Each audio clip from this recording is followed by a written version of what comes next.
Babangon sa makabayang serbisyo publiko. Ugnayan ng Radyo Pilipinas World Service sa iba't ibang embahada ng Pilipinas upang maghatid ng impormasyon at kaalaman sa mga kalagayan ng ating mga kapwa Pinoy na naninirahan at nagtatrabaho sa iba't ibang panig ng mundo. Babangon sa makabayang serbisyo publiko para sa isang makabayang serbisyo publiko para sa overseas Filipino workers. Babangon sa makabayang serbisyo publiko kasama si Ray Sampang dito sa Radyo Pilipinas World Service. Muli po, isang mapagpalang pagbati ngayong araw na ito. Welcome na naman sa isa pang edisyon ng programang Babangon sa Makabayang Serbisyo Publiko. Ang programang ito ay hatid po sa inyo ng himpilang Radyo Pilipinas World Service. Ang Radyo Pilipinas World Service ay isa po sa mga himpilan ng Presidential Broadcast Service Bureau of Broadcast Services. Ako po yung lingkod, Ray Sampang. Kasama pa rin ang Babangon sa Makabayang Serbisyo Team mula po sa ating production side, of course, ang ating executive producer, si Ms. Stephanie Vicente. Sa engineering side, sa Master Control, Susan Aizon at Milo Jonella. Sa Wirecast, si Justin.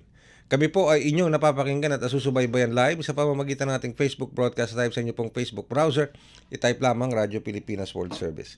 And of course, sa ating YouTube channel, i-type nyo lamang sa inyong YouTube browser, Radyo Pilipinas World Service. At, of course, napapakinggan din sa iba't ibang panig ng mundo sa pamamagitan ng ating shortwave broadcast gamit ang ating mga shortwave transmitters. Sa tulong naman po yan ng ating mga kasama sa Voice of America. Kamusta na po kayo, yung ating mga overseas Filipino workers sa iba't ibang panig ng mundo? Kayo man ay nasa Southeast Asia, Thailand, Japan, Vietnam, Cambodia, Laos, Myanmar, at Timor-Leste, of course, Indonesia, Malaysia, ayan. Kamusta na po kayong lahat, mga kababayan? And of course, sa Middle East, sa Saudi Arabia, sa Qatar, sa Dubai, sa Oman, sa Doha, sa Riyadh, at sa Iraq, sa Iran. Sana napapanood at napapakinggan nyo kami dyan sa Iran. And of course, sa iba't ibang panig ng mundo, sa Europe, sa Hungary, sa Poland, sa Spain, sa Czechoslovakia, sa Yugoslavia, Paris, sa may France, at sa iba't iba, sa UK, wow ha. And of course, sa iba't ibang panig, sa Africa, African continent, sa Nigeria, sa South Africa, at sa iba't iba pang mga lugar. Alaska, meron tayong mga natatanggap ng mga ulat at pagbati mula sa Alaska, ayan, okay? And of course, sa US, sa buong kabuuan ng US at sa Canada. Lahat po kayo, pati yung ating mga Filipino seafarers, na bumabiyahe ngayon sa mga laot o sa iba't ibang bahagi ng karagatan. Especially itong ating mga Filipino seafarers na hanggang ngayon ay maaring naiipit pa rin dyan sa Strait of Hormuz. Pero ngayong edisyong ito ng ating Babangon sa Makabayang Serbisyo Publiko, tayo dadako sa Japan. Yan, sa Japan, yung paboritong puntahan ni Steph, Japan, okay, ni Susan, Japan, yung mga madaling mapuntahan. Alam ko kasi parang parang may visa free yan kung di ako nagkakamali, for a certain period of time, na-stay mo doon, may visa free ka. Yun ang pagkakaalam ko ho. Pero alamin natin yan mula sa ating Philippine Embassy sa Japan. Pero hindi yan ang pag-uusapan natin. Ang tatalakayin natin sa Japan, kasama ang ating Philippine Embassy sa Japan, itong patuloy na overseas voter registration. Alam nyo naman, malapit na po ang eleksyon. Ilang taon na lang, 2026 na. Malapit na naman yung isang national election which is on the 2028. So patuloy pa rin po ang paghihikayat ng iba't iba nating mga embahada sa iba't ibang bansa at panghihikayat sa ating mga kababayan, sa ating Filipino diaspora, sa ating mga overseas Filipino workers na magparehistro bilang overseas voter. So kakamustahin natin yan. Kamusta na ba yung kanilang registration na yan. And of course, siyempre, kakamustahin din natin, alamin natin, kasi alam nyo, sa loob po ng 70 taon, meron na 70th anniversary ugnayan ng Pilipinas at Japan when it comes to the diplomatic relations. Nakaka 70 years na po tayo between the Philippines and Japan. So, alamin din natin kung ano man ang mga preparasyon at paghahanda at mga aktibidad para po dyan sa 70th anniversary ng diplomatic relations ng Pilipinas sa Japan. So hindi ko na ho kayo paghihintayin. Nasa linya na po natin ng komunikasyon ng ating butihing Acting Consul General, First Secretary ng Philippine Embassy in Tokyo, Japan, Acting Consul General Robert D. Quintin. Acting Consul General Robert Quintin, magandang araw po mula dito sa Pilipinas. Magandang hapon po Kuya Ray at sa lahat ng ating tagapanood at tagapakinig. Maraming salamat po Consul General Quintin sa pagpapaunlak po ninyo sa aming programa. Well, first of all, kamusta po muna? Kamusta po muna kayo diyan at lahat ng ating mga embassy officials and staff sa ating Philippine Embassy sa Tokyo, Japan. Maraming salamat po Kuya Ray. Sa ngayon naman po, nasa mabuting kalagayan po ang ating mga kawani dito sa embahada. Lahat po ay patuloy at masigasig sa pagtatrabaho. Medyo umiinit na po ang ang klima rito. So medyo may konting pawis na rin. Ganon. Pero palagi ko yung konting init na yan, baka nanginginig pa rin ako sa lamig niyan. Hindi ako sanay. Kasi dito sa Metro Manila, I think yesterday we recorded a 43 degrees Celsius temperature dito sa Metro Manila kahapon, and probably baka kung hindi man mas kasing init o baka mas mainit pa yung nadama namin kaninang tanghali. Anyway, so let's go to our first question. Ano po, Consul General Quintin? Kasi ano po namin na yung patuloy na overseas voters registration o paghihimok ninyo sa ating mga kababayan na naninirahan at nagtatrabaho dyan sa Japan para magpa-register sa voters registration for the next elections. So, kamusta po? Kamusta po ang kasalukuyang estado ng overseas voters registration sa Japan? Well, Kuya Ray, nag-umpisa po yung ating resumption ng overseas voter registration noong December 1, 2025 last year. At base sa datos natin noong nakarang eleksyon noong 2025, nasa 75,000 aktibong botante ang nandito sa Japan. At syempre, gusto nating dumami pa yon. Kaya naman patuloy tayong naghihikayat sa ating mga kababayan na magparehistro. Bukas po ang ating registration windows, hindi lamang po dito sa embahada natin dito sa Tokyo, kundi maging sa ating mga konsulado sa Nagoya at sa Osaka. So, matanong ko lang para lang po maintindihan natin mga kababayan, ano po ba ang mga sakop na jurisdiction sa ilalim ng Philippine Embassy sa Japan? Sa pangkalahatan po, ang sakop po ng embahada ng Pilipinas ay ito pong buong Kanto region, mag-umpisa sa Tokyo, andyan po ang Saitama, andyan po ang Tochigi, ang Chiba, at paakyat po sa Fukushima, Sendai hanggang sa Hokkaido po. Okay. Apo. Alright. Ang Nagoya naman po ay yung pong nasa Central Japan, yung pong Aichi Prefecture, kamukha po ng Gifu, yung Shizuoka, nandyan din po. Ang Nagano po ay nasa pangangalaga din po ng Nagoya, at ang Osaka naman po ay para sa buong Kansai region. Maliban lamang po sa Okinawa, dahil yung pong Okinawa ay nasa pangangalaga po ng embahada dito sa Tokyo. Ayun, okay. Pero babalik ako doon sa ating overseas voters register. Sino po bang mga kwalipikado magparehistro bilang overseas voters? At ano ba yung mga requirements na kinakailangan? Opo. So, ang kwalipikado pong magrehistro bilang overseas voter ay lahat po ng mamamayan ng Pilipinas na nasa labas ng bansa sa panahon po ng eleksyon. So, pwede po silang magrehistro. Dapat po ay at least 18 years of age bago yung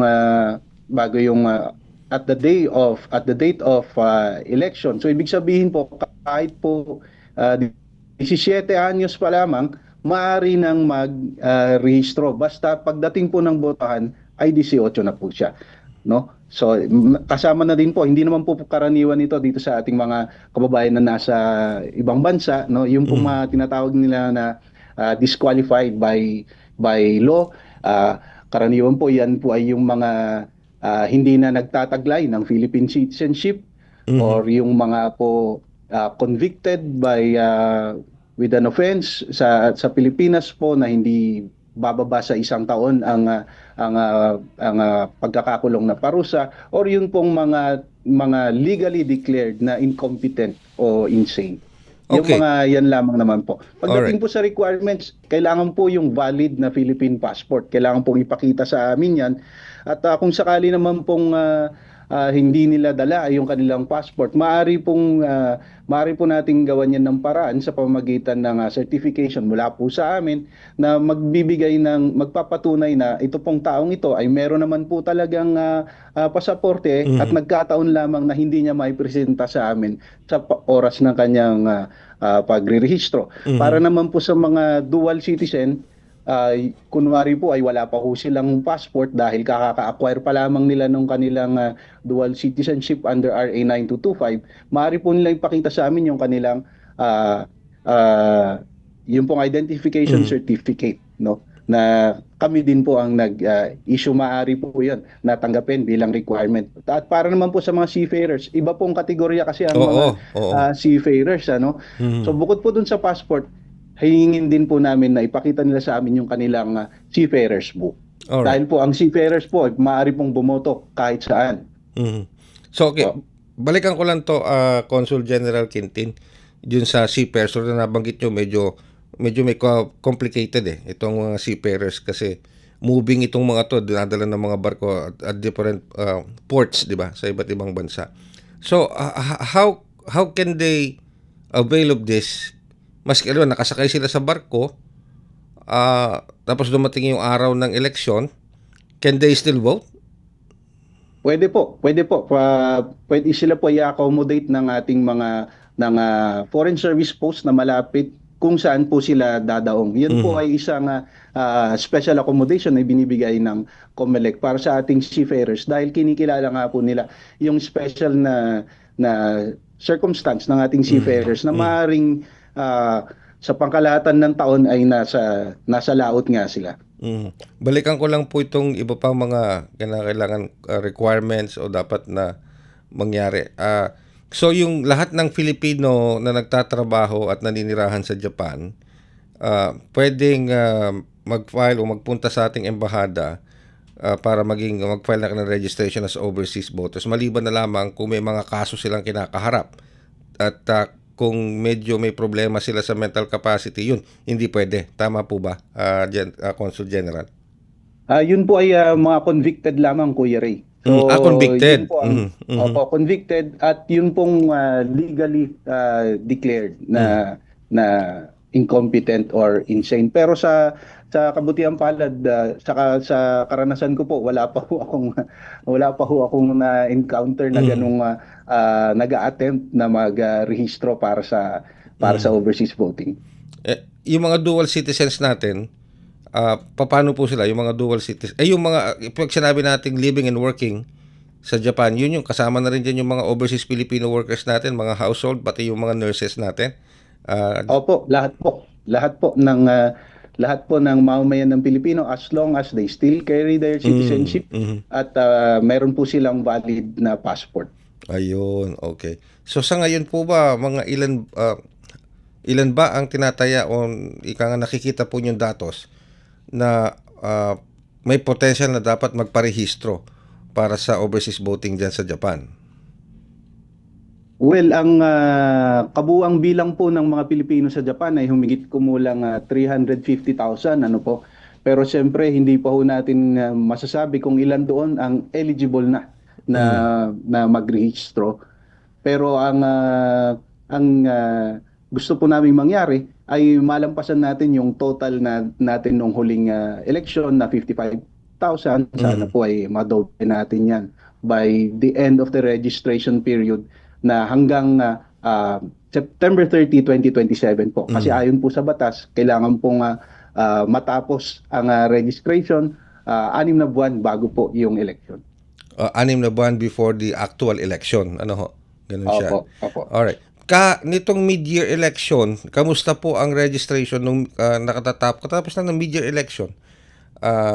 Opo. Kasi parang may usapan na there's an understanding o parang assessment na mahina pagdating sa mid-year election ang registration pati voting, pero malakas ang registration kapag sa national election. Totoo po ba yun? Kamusta po ba yung mid-year election natin sa overseas voting? Opo, historically po kung babalikan niyo po ang datos ng COMELEC, yan po talaga yung established pattern dahil siguro po bumababa ang interest ng ating mga kababayan na bumoto kapag mid-year election. Pero kapag nga po national election na, dahil po ang pinagbobotohan po diyan ay yung mga pinakamatataas na posisyon sa pamahalaan natin, presidente at vice presidente, tumataas din po ang mga bilang ng ating registration at ang ating voter turnout. Ayun. So, okay. So, sa ngayon po, ano po ba ang, as we are speaking now, Consul General Quintin, kamusta yung voters registration? Is it doing fine? Inaasahan niyo po ba yung bilang na yan as far as our embassy is concerned? Well, katatapos lang po natin noong April yung unang pagko-convene ng ating Resident Election Registration Board, kung saan kino-compile po natin lahat po ng application na natanggap natin simula nung umpisa ng registration hanggang March 30. At if we're being honest po, dahil po kakaumpisa pa lamang ng registration period ay umaarangkada pa lang ang ating registration, and admittedly hindi po ganun kataas pa ang ating numbers. Totoo po 'yan para sa lahat po Yes. ng post natin sa buong mundo. Pero kagaya po ng nabanggit namin kanina, kapag padulo na po, siguro po kasama Oo. na po yung mga factors na yung pong ibang botante natin, prospective voters natin ay hindi pa natitiyak kung pagdating ng eleksyon ay nasa abroad sila, maaring mas gusto nilang bumoto sa Pilipinas dahil sa Pilipinas po meron silang pagkakataon na bumoto doon sa kanilang mga local candidates. Samantalang sa overseas po, ang maaari lamang pong botohan ay yung mga national positions. So senador hanggang presidente lamang po. Yeah. Mabuti So, yun po yung mga factors na nakaka-apekto din. Minsan ipinagpapaliban nila dahil dahil mahaba nga yung ating registration period, aabot pa ng 2027, at iniisip siguro nila ay habang padulo na po ay dumadami po talaga ang ating mga aplikante for registration. Nako, buti po nabanggit niyo yan, Consul General Quintin. Totoo 'yun dahil pag sa overseas voting, walang di ba? Walang local, puro national lang ang pagpipilian. Yung mga congressman, tama ba? Mayor, ganyan, hindi kasama sa overseas voting. Hindi po. Yan. Hindi po. Oo. Plus, totoo rin yung sinabi ni Consul General Quintin, maski dito sa Pilipinas, nangyayari yan eh. Consul General Quintin, yung bang kung kailan last week na, tsaka sila maghahabol na magparehistro. Yan. Kaya akala mo, parang ang haba-haba ng pila, napakaraming tao, yung pala, hinahabol lang nila yung mga nalalabing araw. Yan yung style ng mga Pinoy yan eh. Kahit sa abroad, meron din pala. Ganyan. Opo, dala-dala po natin yun. Pero ang lagi naman po naming commitment dyan ay kung magtsatsaga po ang ating mga kababayan na pumila, ay kami naman po ay susuklian namin yung pagtsatsaga na yun na dadamayan namin sila at i-rehistro po namin sila hanggat maaari. Pero matanong ko lang po, Consul General, yung bang registration is manual pa rin o hindi na ba yan naging digital registration? Okay. So nung nakaraang taon po nakaraang election po natin ay ginamit na po yung online voting at isa po ang Japan sa mga nagpatupad ng online voting. Pero ang registration po natin ay by personal appearance pa rin dahil kailangan pong kunin yung ating biometrics. So sa ngayon, sa kasalukuyan, wala pa pong paraan upang gawing online din ang registration, bagamat matagal na po nating minumungkahi iyan. Iyan po ay nasa pangangasiwa na ng COMELEC kung paano po natin mapapatupad yan. At sa pagkakaalam po namin ay ginagawan din po iyan ng paraan ng COMELEC Office for Overseas Voting. Pero para po mapadali, meron pong tinatawag na iRehistro portal. Na makikita nyo po yan sa website ng COMELEC, kung saan po pwede po nilang i-fill up na yung form digitally, ipiprint po nila ito para pagdating po sa amin ay wala na pong mano-manong pag-encode ng kanilang mga impormasyon. Kumbaga, i-scan na lamang po pagkat yung ipiprint out po ng iRehistro ay merong kaukulang QR code. Ayun. Okay. Now, I'm going to other topics, Consul General Quintil. Kung meron pa tayong hindi siguro nabigyan linaw diyan sa overseas voting, we can go back to it later. Pero ngayon, meron pa rin mas mahalaga rin isa pang mahalagang kaganapan sa Japan at lalo na sa pagitan ng Japan at ng Philippine government sapagkat 70 years na po pala, Consul General Quintin, ang bilateral o diplomatic relations ng Pilipinas at Japan. 70th anniversary na po. Ano po ba ang mga naka-line up na mga activities at paano ipagdiriwang ito ng ating Philippine Embassy sa Japan? Yes, tama po yan, Kuya Ray, no? 70 years na nga po, simula pa po noong 1956, kung hindi ako nagkakamali. At ang makikita niyo po din dyan, dahil yun pong ating counterpart dyan sa Manila, ang Embassy of Japan in Manila, ay naglulunsad din ng maraming mga programa at makikita niyo po sa kanilang mga programa yung ating yung pong agreed na logo natin at yung ating pong tema para sa taon na ito. So marami pong aktibidad, no. Mabalikan ko lang po nitong first quarter, meron po yung ating Philippine Coconut exhibition sa pangunguna ng Philippine Trade and Investment Center. Meron po tayong kauna-unahang Philippines-Japan Film Festival, no? Inumpisahan po natin yan dito sa Tokyo at dinala rin natin sa Sendai bilang bahagi po ng paggunita din natin sa ika-15 anibersaryo nung pong Great Tohoku earthquake. Kung maalala niyo po yung tsunami noong 2011, nakiisa po tayo sa paggunita noon. Dahil meron po tayong naging mga engagements with them dahil doon, no, nagkaroon tayo ng kooperasyon doon sa sakuna na yun. Meron po tayong mga research colloquium na pinangunahan ng mga Pilipinong estudyante po na nandito nag-aaral sa Japan. Para sa mga kababayan po natin, naglulunsan po tayo ng iba't ibang pagtitipon. Meron po tayong iba't ibang palarong Pinoy at sports festival, pero ang pinaka-inaabangan po ay yung ating Philippine Festival pagdating po ng November, sa November 28 to 29 po yan sa Yoyogi Park sa Ueno. Yes. Opo. Philippine Festival? Philippine Festival? Opo. Ito po ay isang malaking activity. Meron po tayong mga cultural performances.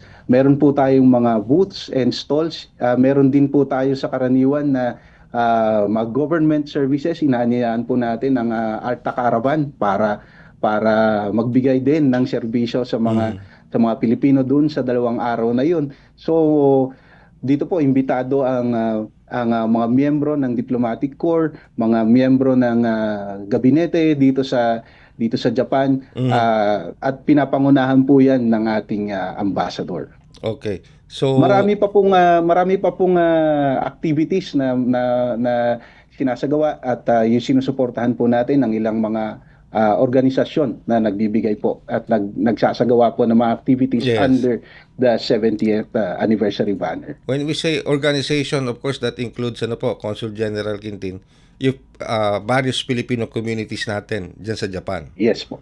Opo, hindi lamang po Filipino community organizations, meron din po tayong non-profit organizations kamukha ng Sasakawa Peace Organization. Mga ganyan po. Curious tuloy ako, Consul General. Ano bang mga activities doon sa Filipino Festival? Meron ba kaming makikitang lechon diyan? Meron din po dahil ang ating pong Philippine Festival, kung dadalaw po kayo, Kuya Ray, ay isang buong hilera po yan ng mga nagtitinda, nagbebenta ng Filipino food. Yun. Nung nakarang taon po, may nagtinda din po ng balot at yung mga chicharon. Okay. At ang the king of all Filipino foods, yung lechon. Meron din po yan. Ayun, okay. So para matikman din ng mga Japanese friends natin yung culinary expertise ng Pilipinas, no, ng Pilipino. Opo, sa katunayan po, umabot po ng kalahating milyong katao ang umattend po doon sa Philippine Festival natin last year. Wow. Kaya naman inaasahan namin na mas marami pa ang dadalo ngayon bukod dahil nga sa ito ay bilang pagdiriwang na rin ng ating 70th anniversary ng ugnayan ng Pilipinas at bansang Hapon. Alright. So, Consul General Quintin, 70 years na ang ating diplomatic relations with Japan, and it has grown so strong na meron nga pa tayong sa kanila, di ba? Reciprocal agreement with Japan. Yung pagdating lalo na sa defense cooperation at sa energy cooperation at sa mga trade, napakalaki din ng ating relations with Japan. Pero when it comes to people relationship, kamusta ang pagtingin sa atin ng Japanese government o ng Japanese people sa ating mga kapwa Pilipino, diaspora at mga naninirahan at nagtatrabaho na sa Japan? How are they looking at the Filipinos for 70 years now? Na nandiyan tayo at nagtatrabaho at karamihan nga sa atin nakapag-start na nga ng pamilya dyan sa Japan. So, kamusta? Kamusta ang people-to-people relationship between Japan and the Philippines? Totoo po yan, Kuya Ray. So sa loob ng 70 years, makikita po natin, kagaya ng nabanggit nyo, malawak yung ating ugnayan sa Japan. Pero pagdating po sa people-to-people exchanges, masasabi po namin na ang nasa puso po ng ugnayan natin sa bansang Hapon ay ang ating Filipino community. Kagaya po na nasabi namin kanina, nasa 350,000 po ang mga Pilipinong nabubuhay at naninirahan dito. Ilang henerasyon na din po ang ng mga Pilipinong naninirahan dito, and they have become integral in the daily lives of their communities. Naging namamayagpag po sila sa kanilang mga larangan sa iba't ibang propesyon bilang mga guro, mga abogado, mga inhinyero, at bukod pa po diyan yung ating pong contract workers ay nakaka-contribute din. So lalo na po sa agrikultura dahil medyo kinukulang na nga po sila rito ng mga tao na maaring magsaka, Mga Pilipino po ang may pagkakataon po ang mga Pilipino na pumunta dito upang maging parte ng makinarya ng agrikultura nila dito sa Japan. At yan po ang naging papel ng mga Pilipino sa nakaraang ilang dekada. Biruin mo yun, Consul General, hindi lang sa healthcare, di ba? Hindi lang mga caregivers, hindi lang mga nurses, hindi lang mga engineers, mga laborers, hindi lang pati pala sa agrikultura ngayon. Involved tayo sa kanila sa Japan dahil nga sa lumiliit yung bilang ng kanilang populasyon. Opo, tama po yan, Kuya Ray. Sige. Parang gusto ko nang pumunta ng Japan. Pwede ba?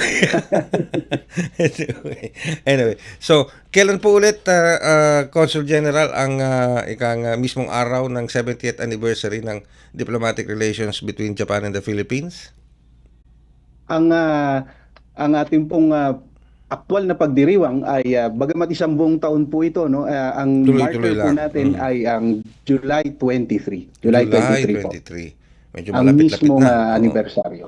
Alright. Pero ang ating pong pagdiriwang ay para sa buong taon po na ito. Yeah. So kung gusto po ninyong makita ang mga aktibidades na nakalinya para sa pagdiriwang, maaari po kayong sumangguni sa aming website at sa aming pong Facebook page. Mag-abang po kayo, mga kababayan, sa aming mga anunsyo doon. Alright. So, Consul General Quintin, I'm giving you the floor para po anyayahan ng ating mga kababayan to register para sa ating overseas voting registration, and of course to be part again of the celebration ng 70th diplomatic relations between Japan and the Philippines. Go ahead po, Consul General Quintin. Maraming salamat po sa pagpapaunlak, Kuya Ray. Sa ngalan po ng ating minamahal na ambassador sa bansang Hapon, ang kagalang-galang na Milen J. Garcia Albano, inaanyayaan po namin ang lahat ng ating mga kababayan sa Japan na magrehistro na po sa para sa ating overseas voting registration para po makaboto sa 2028 national and local elections. So kailangan po ay magpakita po kayo ng inyong valid na passport at abangan po ninyo ang aming mga anunsyo kung saan po kayo maaaring magpunta maliban po sa ating embahada dito sa Tokyo at sa mga konsulado natin sa Nagoya at sa Osaka. Magkakaroon po ang mga opisina na yan, ang aming mga tanggapan ng mga consular outreach mission kung saan maaari kayong pumunta para po sa inyong mga pangangailangang serbisyo sa notaryo, sa pag-renew ng inyong passport at iba mga dokumento at kasama.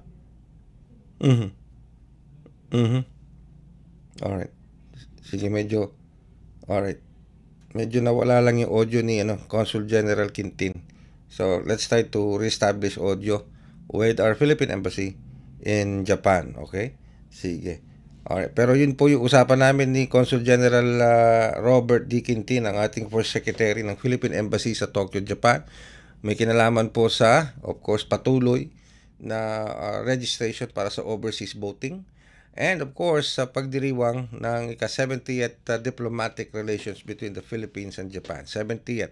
Well, it's a whole year celebration, pero magi-start talaga ang diplomatic relations between the Philippines July. Ayan, July. Alright, sige. Nakabalik na ba si Consul General? Wala. O sige, baka na talagang yung ating line ng communication. Well, anyway, thank you very much sa ating Consul General Robert D. Quintin, ang First Secretary ng ating Philippine Embassy in Tokyo, Japan. Pero bago ako magpaalam, binabati ko rin of course si Miss Betty Atinan. Ay Betty, yan yung ating talagang masugid na taga-subaybay nung ako'y nagpo-programa pa sa Bangon Bayang Mahal sa kabilang estasyon. Nandoon siya, lagi nakatutok. Pero ngayon, nandito na rin siya sa Radyo Pilipinas World Service. Kaya hello to Miss Betty Atinan, all the way from Singapore, live from Singapore. Thank you very much, Miss Betty Atinan, ha? Alright, kamusta na lang sa lahat ng ating mga kababayan dyan sa Singapore and let them know na Ray Sampang is here in Radyo Pilipinas World Service. Maraming salamat. And of course, sa lahat po ng mga tumutok at sumubaybay sa ating programa, dito sa Babangon sa Makabayang Serbisyo Publiko kay Consul General Robert D. Quintin, ang ating First Secretary ng Philippine Embassy in Tokyo, Japan, at sa lahat ng mga officials, ang ating ambassador, and of course lahat ng officials and employees ng ating Philippine Embassy o pasuguan sa Japan. Sa ngalan po ng ating mga nakaakibat sa pagsasaimpapawid nitong programang Babangon sa Makabayang Serbisyo Publiko, sa Master Control, of course si Miss Susan Aison, and of course si Milo Junela kasama rin. Sa Wirecast, si Justin. And ang ating executive producer, walang iba kundi si Miss Stephanie Vicente. Ako naman po yung lingkod, Ray Sampang. Maraming salamat at laging tatandaan. Sa tunay at sensirong serbisyo publiko, babangon ang ating mga kababayan saan mang dako ng mundo. Maraming salamat po. Ingat po tayong lahat. Babangon sa Makabayang Serbisyo Publiko.